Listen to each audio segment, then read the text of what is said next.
Hello friends, welcome my YouTube channel. मैं संपत सिंह आज आपके लिए एक टॉपिक लेके आया हूं और वो है कब्ज यानी कॉन्स्टिपेशन। तो आज हम जो है वो कब्ज के बारे में जानकारी लेंगे यानी कॉन्स्टिपेशन के बारे में जानकारी लेंगे।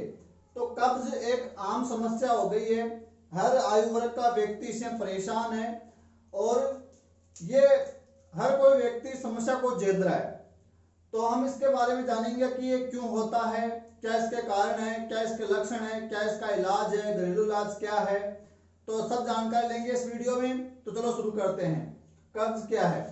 देखो, कब्ज पाचन तंत्र से संबंधित वो समस्या है जिसके अंदर व्यक्ति को मल निष्कासन में यानी शौच करने में यानी मल का निष्कासन करने में समस्या होती है, कठिनाई होती है, दर्द होता है। इसमें क्या होता है कि पानी का ज्यादा अवशोषण होने के कारण या पानी की कमी के कारण मल जो है वो काफी गाढ़ा, सख्त, कठोर और सूखा हो जाता है। तो वो पेट जो हमारी छोटियां बड़ियां जो मलाशय होता है जिसमें वो क्या होता है, मल है वो सूख कर अंदर जो आंत वगैरह होती है उनकी दीवार पर चिपक जाता है और प्रॉपरली वो मलाशय में पहुंच नहीं पाता है और प्रॉपरली वो बाहर नहीं निकल पाता है। इसमें क्या होता है, आदमी संतुष्टि के साथ पूरी तरह से संतुष्ट होकर मल का निष्कासन नहीं कर पाता है, वो पूरी तरह से तृप्त नहीं होता है मल त्यागने में। तो कुछ ना कुछ ऐसा लगा रहता है कि अभी भी पेट में कुछ पड़ा हुआ है, पेट साफ नहीं हुआ है, अभी भी अंदर कुछ भारीपन, कुछ फुलाव महसूस हो रहा है। तो ये होता है कब्ज यानी व्यक्ति को मल त्यागने में कठिनाई हो रही है, उसको मल को निकालने के लिए शरीर से मलाशय से बाहर निकालने के लिए काफी दबाव लगाना पड़ रहा है। उस दौरान उसको काफी पीड़ा हो रही है, दर्द हो रही है, काफी समय तक बैठने के बावजूद भी उसको पूरी तरह से जो मल का है वो निष्कासन नहीं हो रहा है, उसको संतुष्टि नहीं मिल रही है, वो पूरी तरह से तृप्त नहीं हो रहा है। तो इस समस्या को क्या कहते हैं? कब्ज कहते हैं। तो इसमें व्यक्ति है जो नॉर्मली एक सप्ताह के अंदर एक जो स्वस्थ व्यक्ति है वो लगभग 7 से 12 बार मल का निष्कासन उसको करना चाहिए या होता है। 7 से 12 बार तक हो सकता है एक सप्ताह के अंदर। लेकिन कब्ज में जब प्रॉब्लम हो जाती है, कब्ज की समस्या होती है, उसमें जो व्यक्ति है वो लगभग 3 या 4 बार ही मल का निष्कासन कर पाता है एक सप्ताह के अंदर। तो वो बहुत कम बार यानी मल की मात्रा भी घट जाती है और उसकी आवृत्ति भी घट जाती है, यानी बहुत कम मात्रा में मल का निष्कासन कर पाता है। दर्द हो रही है, पीड़ा हो रही है, मल काफी सूखा हो गया, सख्त हो गया, कठोर हो गया है और उसको बाहर निकालने के लिए काफी प्रेशर की जरूरत पड़ रही है, दबाव की जरूरत पड़ रही है, जिससे मलाशय गुदा नाल है वहां तनाव हो रहा है, खिंचाव हो रहा है, खरोंचे आ रही है या वहां जो धमनियां सिराएं उन पर दबाव पड़ रहा है। तो ये एक आम समस्या हो गई है। कई लोग इसको हल्के में ले लेते हैं, लेकिन ये हल्के में लेने वाली समस्या नहीं है, वैसे कोई लाइलाज बीमारी नहीं है। लेकिन अगर कुछ हम दिनचर्या में बदलाव करें तो इस समस्या से निजात मिल सकता है। तो अगर ऐसा कुछ देखा जा रहा है तो वो कब्ज के लक्षण हो सकते हैं। अब बात करेंगे कारण क्या है, किस कारण ये हो जाता है। वैसे एक कारण की बात करें कि आपकी जो बड़ी आंत है, बड़ी आंत का जो भाग होता है एक कोलोन या कोलन जो भाग होता है, यह बड़ी आंत मोस्टली पानी का अवशोषण का कार्य करती है, पानी को वो सोखती है, अवशोषित करती है और वापस शरीर को उपलब्ध कराती है। तो कोलोन वाले भाग में क्या है कि पानी का ज्यादा अवशोषण होने लग जाता है, जिससे क्या होता है, तो मल होता है उसमें सारा पानी है वो खींच लिया जाता है और मल सूखा, सख्त, कठोर होकर अंदर की दीवारों पर ही चिपक जाता है और वो बाहर नहीं जा पाता है। तो व्यक्ति 3-4 दिन तक वो अंदर लिए बैठा रहता है, उसको उसी को हम क्या कह रहे हैं, कब्ज कह रहे हैं। तो यहाँ ज्यादा अवशोषण क्यों हुआ? क्योंकि बड़ी आंत में कोई संक्रमण हो गया या कोई जख्म लग गया, कोई घाव हो गया किसी भी प्रकार से, तो वो क्या करेगा, जल का ज्यादा अवशोषण कर लेगा कोलोन वाला भाग और मल में पानी की कमी आ जाएगी, फिर वो सख्त, कठोर और सूखा हो जाएगा। तो फिर वो यहीं चिपक जाएगा और उसको बाहर निकालने में हमको काफी मशक्कत करनी पड़ेगी। तो ये कारण हो सकता है एक तो कि यहाँ पानी का ज्यादा अवशोषण हो रहा है और वो आंत में किसी प्रकार के संक्रमण के कारण ऐसा हो रहा है। तो नॉर्मली इसमें यही होता है और भी कई सारे कारण हो सकते हैं। जैसे दूसरे कारणों की बात करें तो हमारा जो भोजन है उसमें हम जो आहार ले रहे हैं उसमें रेशे युक्त आहार की कमी है। रेशे युक्त यानी फाइबर्स की कमी है हमारे भोजन में। फाइबर यानी कुछ नुकसान जिनको रेफेज या फाइबर्स या रेशे कहते हैं, वो हमारे भोजन में काफी जरूरत होती है उनकी। वैसे उनसे हमको कोई विटामिन खनिज लवण तो नहीं मिल रहा है, लेकिन मल के निष्कासन में रेशों का बड़ा योगदान रहता है। तो मल का प्रॉपरली निष्कासन हो जाए तो हमको रेशे युक्त भोजन लेना चाहिए, जैसे साबुत अनाज वगैरह खाना चाहिए, फल वगैरह, सब्जियां वगैरह, या जिनके छिलके होते हैं और उनको हम खा सकते हैं, उनमें मोस्टली फाइबर्स पाए जाते हैं, रेशे पाए जाते हैं। तो हम अगर हमारे भोजन में रेशे युक्त आहार की कमी है तो ये समस्या हो सकती है, तो ये भी एक कारण है। दूसरी जो कारण हुआ है हमारी दिनचर्या, कि दिनचर्या में हम मोस्टली शामिल करेंगे, ये पाचन तंत्र से जुड़ी प्रॉब्लम है तो हम करेंगे हमारे भोजन को शामिल। कि कई लोग क्या है कि बहुत जल्दी जल्दी भोजन ठूस रहे, तू चाल मायो, जल्दी जल्दी ठूस लिया और उनकी टाइमिंग सही नहीं है, कभी जल्दी कर लिया भोजन, कभी लेट कर लिया, कभी रात्रि को बहुत ज्यादा लेट कर रहे हैं, कभी जल्दी कर लिया, कभी ज्यादा खा लिया, कभी कम खा लिया, और कभी बहुत ज्यादा गरिष्ठ भोजन खा लिया, कभी मैदा वाला खा लिया, कभी तेल वाला खा लिया, कभी भुना हुआ, कभी तला हुआ, कभी ज्यादा मसाले वाला, कभी ज्यादा गरम। तो वो दिनचर्या हमारी खराब होगी। तो दिनचर्या अगर सही नहीं है, हम कभी ज्यादा खा रहे हैं, कभी कम खा रहे हैं, कभी जल्दी जल्दी ठूस रहे हैं, उसको अच्छे से चबा नहीं रहे हैं, और हर कैसा भोजन खा रहे हैं और उसका टाइमिंग भी सही नहीं है, हर कोई से टाइम ले रहे हैं, तो भी ये समस्या हो सकती है। नेक्स्ट, ज्यादा उपवास करने से कब्ज की समस्या हो सकती है। नेक्स्ट क्या कारण हो सकता है, अगर भोजन में कैल्शियम और पोटेशियम की कमी है तो कब्ज की समस्या हो सकती है।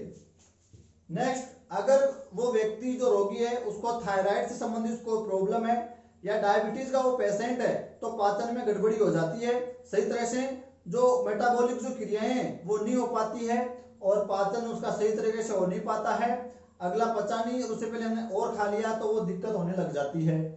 या हमारा लीवर प्रॉपरली काम नहीं कर रहा है, या हमारी जो तिल्ली है वो काम नहीं कर रही है, तो लीवर वगैरह क्या करता है, पीत का निर्माण करता है, तो वसा वगैरह को पचाने में मदद करता है। तो तिल्ली, लीवर सही तरीके से काम नहीं कर रहे, या हमारी आंत सही तरीके से काम नहीं कर रही है, तो ये समस्या हो सकती है। और क्या कारण हो सकते हैं, जैसे धूम्रपान, ज्यादा धूम्रपान करना, ज्यादा मदिरापान करना। तो कोई व्यक्ति बहुत ज्यादा मदिरापान कर लेते हैं, बहुत ज्यादा धूम्रपान करते हैं, तो उनको भी कब्ज की समस्या हो सकती है। और क्या कारण हो सकता है कि जैसे जो कई व्यक्ति वो देर रात तक सोते नहीं है और तनावग्रस्त रहते हैं, तो ऐसा करने से भी जो है कब्ज की समस्या हो सकती है। और कई लोग क्या करते हैं, बहुत ज्यादा मात्रा में कॉफी और आपकी जो चाय होती है उसका सेवन करते हैं, तो ज्यादा मात्रा में कॉफी और चाय, धूम्रपान और शराब का सेवन करने से भी कब्ज की समस्या हो जाती है। तो और नेक्स्ट जो मोस्ट इंपोर्टेंट जो बात है वो है पानी का कम सेवन करना। या पानी की कमी हो रही है और मल गाढ़ा हो रहा है, सख्त हो रहा है, सूखा हो रहा है और वो बाहर निकलने में दिक्कत कर रहा है, तो अगर हमारे भोजन में जो हम ले रहे हैं, अगर दिन में पर्याप्त मात्रा में अगर हम पानी नहीं पी रहे हैं, कुछ तरल नहीं ले पा रहे हैं अच्छे से, तो ये समस्या हो सकती है। तो इसमें बहुत सारे कारणों से क्या है कि आज जो हर कोई व्यक्ति इससे परेशान है, क्योंकि दिनचर्या में काफी बदलाव हो गया। कभी कुछ खा लिया, कभी नहीं खाया, कभी ज्यादा खा लिया, कभी कम खा लिया, कभी गरिष्ठ खा लिया, कभी मसाले वाला खा लिया, दिन भर कॉफी पी रहे हैं, चाय पी रहे हैं, शराब पी रहे हैं, धूम्रपान कर रहे हैं, और हर किसी का कोई टाइमिंग सेट नहीं है, तो ये समस्याएं हो जाती है। या कुछ शरीर में कुछ गड़बड़ हो गई, जैसे आंत सही काम नहीं कर रही है, लीवर काम नहीं कर रहा, तिल्ली काम नहीं कर रही है, थायराइड ग्रंथि काम नहीं कर रही है, या वो डायबिटीज का पेशेंट हो गया है, या पाचन में कुछ गड़बड़ी है, पाचन सही से हो नहीं पा रहा है, मलाशय का, आंत का सही तरह से प्रसार, संकुंचन नहीं हो रहा है, उनमें क्रमांकुंचन गति सही नहीं हो रही है, तो मल आगे निष्कासित नहीं होता है, वो वहीं चिपकता जाता है। कभी वसायुक्त ज्यादा भोजन खा लिया, कभी डेयरी उत्पाद ज्यादा खा लिया, कभी चिकनाई वाला ज्यादा खा लिया, कभी गरिष्ठ खा लिया, तो ऐसे वैसे इन सब कारणों से या कोलोन में ज्यादा पानी के अवशोषण से कब्ज की समस्या देखी जाती है। तो ये सारे हो गए इसके कारण। अब ये समस्या हो गई तो हमको क्या लक्षण नजर आएंगे, तो लक्षणों की बात करते हैं। लक्षण क्या होंगे, तो लक्षण देखो मोस्टली जो नजर आते हैं वो आता है कि इसके अंदर क्या हमारी जो सांसें होती है उनमें बदबू आने लग जाती है, क्योंकि मल अंदर ही चिपक गया पेट में, आंतों में, वो बाहर नहीं जा रहा है, तो सांसों में बदबू आने लग जाती है और मुंह में बदबू आने लग जाती है, मुंह में काफी बदबू आती है। और जो हमारी जीभ है उस पर एक भूरी भूरी रंग की परत जम जाती है और भारी भारी हो जाती है जीभ, और मुंह में जो स्वाद है वो अच्छा नहीं रहता, मुंह का स्वाद वो बेकार हो जाता है।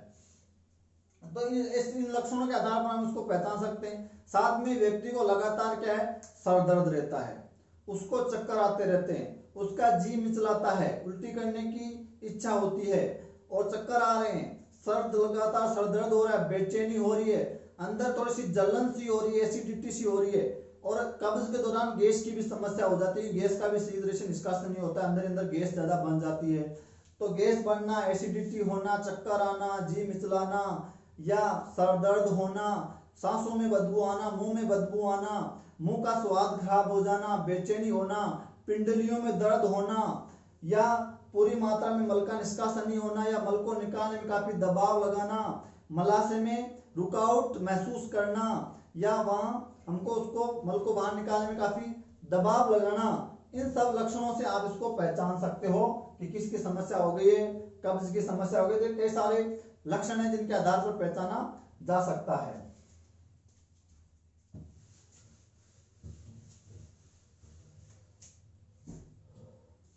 चक्कर आ सकते हैं व्यक्ति को और चेहरे पे फुंसियां हो सकती है, तो ये कुछ लक्षण है। अब बात करते हैं इसका रोकथाम के या इलाज,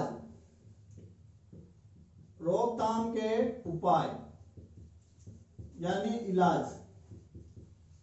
तो इलाज क्या करेंगे, तो वही बात है, जो कारण है उनको उल्टा कर लेंगे कि अगर हम पानी की मात्रा कम ले रहे हैं तो हमको ज्यादा से ज्यादा मात्रा में क्या पीना चाहिए, खूब सारा क्या पीना चाहिए, पानी पीना चाहिए। एक कारण मैं और बता दूं, हमारा जो जीवन यापन है वो थोड़ा स्थिर हो गया है, हार्ड वर्क बिल्कुल व्यक्ति कर नहीं रहा है, कठोर परिश्रम नहीं कर रहा है, कोई योग नहीं कर रहा है, कोई एक्सरसाइज नहीं कर रहा है, तो ये भी एक कारण होता है कब्ज होने का।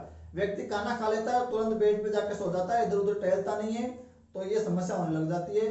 तो हार्ड वर्क करना जरूरी है, जितना ज्यादा हो सके उतना व्यक्ति को योगाभ्यास, कुछ एक्सरसाइज, कुछ हार्ड वर्क करते रहना चाहिए, और खाना खाने के बाद थोड़ा टहल लेना चाहिए, तो इससे निजात मिल सकता है। इसका ये उपाय हम कर सकते हैं रोकथाम का। तो ज्यादा से ज्यादा कुछ हार्ड वर्क, कुछ फिजिकल एक्टिविटी करते रहना चाहिए। ज्यादा मात्रा में रेशे युक्त आहार लेना चाहिए, जैसे साबुत अनाज है, ताजा फल है, सब्जियां है।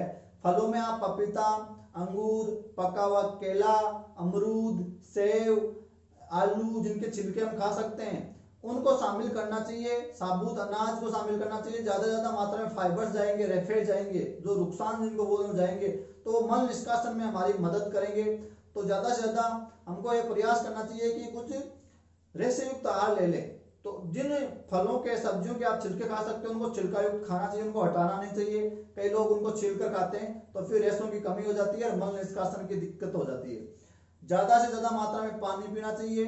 पालक भी इसमें काफी अच्छा माना गया, पालक ज्यादा खाना चाहिए। और फिजिकल जो एक्सरसाइज है वो करनी चाहिए। धूम्रपान, मदिरापान, कॉफी, शराब, ये जो चाय वगैरह, इनको बिल्कुल ही छोड़ देना चाहिए। इनसे टाटा बाय बाय कर लेना चाहिए, क्योंकि ये कब्ज में बहुत योगदान रखते हैं। साथ में अगर कोई आंत में या लीवर में कोई समस्या है तो उसका हमको डॉक्टर से उसकी सलाह लेनी चाहिए। और जो भी हम कुछ कारणों से ये समस्याएं हो रही है उनका उल्टा कर लेंगे तो वो इसकी रोकथाम के क्या हो जाएंगे, इलाज हो जाएंगे। जैसे गरिष्ठ भोजन नहीं लेना चाहिए, ज्यादा मसाले युक्त भोजन नहीं खाना चाहिए, ज्यादा डेयरी उत्पाद नहीं करना चाहिए, ज्यादा वसा युक्त आहार नहीं लेना चाहिए, धूम्रपान, मदिरापान, कॉफी, चाय कम लेना चाहिए, फिजिकल एक्सरसाइज करते रहना चाहिए, ज्यादा पानी पीना चाहिए, कुछ तरल पदार्थ पीते रहना चाहिए। सब्जियां, पालक, अमरूद, पपीता, पका हुआ केला, सेव, अंगूर, ये खाते रहना चाहिए। और तो इसके आधार पर हम क्या कर सकते हैं, इसका इलाज कर सकते हैं, इसकी रोकथाम कर सकते हैं। अब बात करेंगे इसमें जोखिम की, कि ज्यादा होगी तो जोखिम क्या हो सकती है। तो जोखिम इसमें सबसे इंपॉर्टेंट जो जोखिम आती है वो आती है बवासीर की, कि लगातार बैठे रहने से या ज्यादा प्रेशर लगाने से गुर्दा नाल में जो कुछ धमनियां, सिराएं होती है, जो सिराएं जो बाहर होती है उनमें प्रेशर पड़ता है और वो फिर मस्सा यानी जिसको हम बवासीर कहते हैं उसका रूप ले लेते हैं। तो ये इसमें जोखिम है। और जैसे पेट में जलन होना, सीने में जलन होना या आंत में घाव हो जाना, जो आपका गुर्दा है उसमें स्क्रैचेज होना, तनाव होना, वहाँ जलन होना, पीड़ा होना, दर्द होना, ये जोखिम हो जाते हैं। साथ में एक आपने और देखा होगा इसके लक्षणों में क्या, मुंह में छाले हो जाते हैं। जब कब्ज होती है तो मुंह में मोस्टली छाले देखे जा सकते हैं, तो मुंह में छाले होना भी इसका एक लक्षण है। और तो ये हो गई इसकी कुछ जोखिम। अब बात करेंगे कुछ घरेलू इलाज की कि घर में हम क्या इलाज कर सकते हैं। तो सुबह उठकर थोड़े गुनगुने पानी में थोड़ा नींबू और काला नमक मिलाकर उसको अच्छा सा मिक्स करके पीना चाहिए, उससे उसको काफी फायदा मिलता है।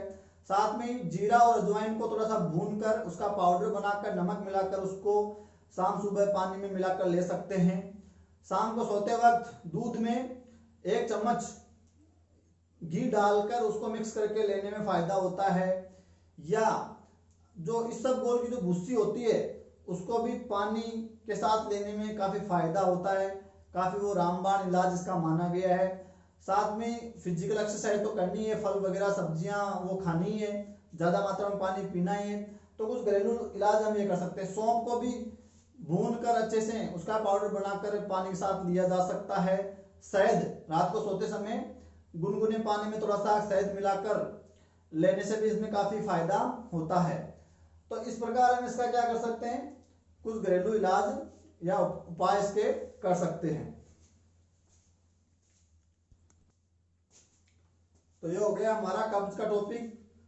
तो आशा करता हूं आपके समझ में आया होगा। कोई डाउट है तो वो आप कमेंट करके पूछ लेना। Thank you for watching.